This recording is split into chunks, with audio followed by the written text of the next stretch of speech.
मौन रहोगे? तुम कब तक भविष्य को अनदेखा करोगे? तुम्हें कब तक राजनीतिक हवस रोनती रहेगी? तुम कब तक देश को यूं ही नफरत की राजनीति में झुलसने दोगे? तुम कब तक झूठ कपट के हवाले होने दोगे देश को? ये कुछ कठोर प्रश्न है हमारे सामने, जिसे आज हमें ईमानदारी से जवाब देना होगा। आज यहां इकट्ठा होना एक राजनीतिक औपचारिकता और कर्तव्य नहीं है।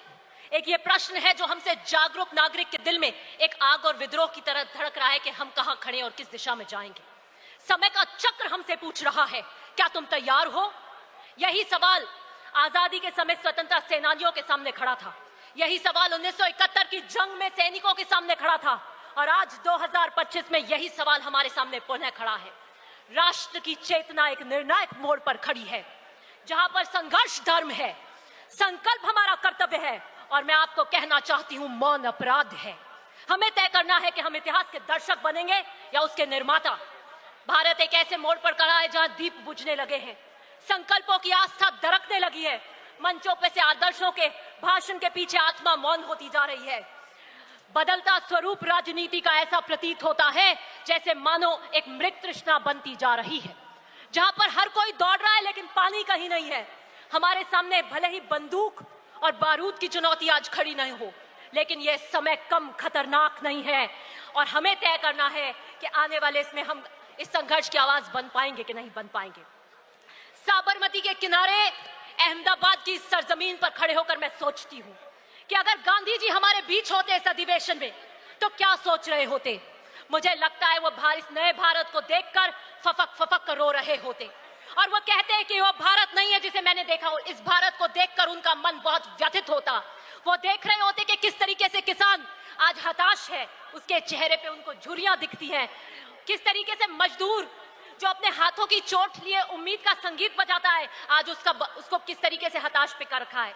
नौजवान किस तरीके से उसकी आंखों में निराशा है, जो अपने अवसरों के अभावों में अपने सपनों को कुचलते हुए देख रहा है। उस माँ की चीख है, उस स्त्री की वेदना है। आज का संघर्ष संविधान बना तानाशाही का है। आज का संघर्ष लोकतंत्र बनाम अधिनायकवाद का है।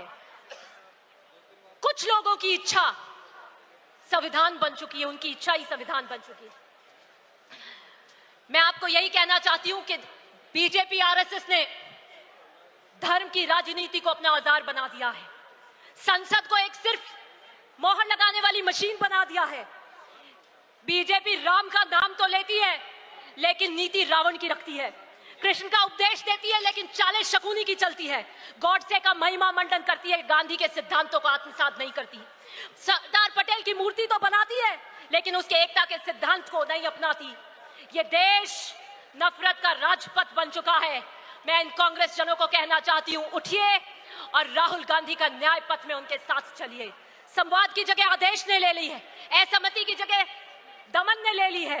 ये तानाशाही निजाम कब्रिस्तान, शमशान, मंगलसूत्र, मुजरा, बटेंगे तो कटेंगे जैसे नारों की राजनीति कर रहा है।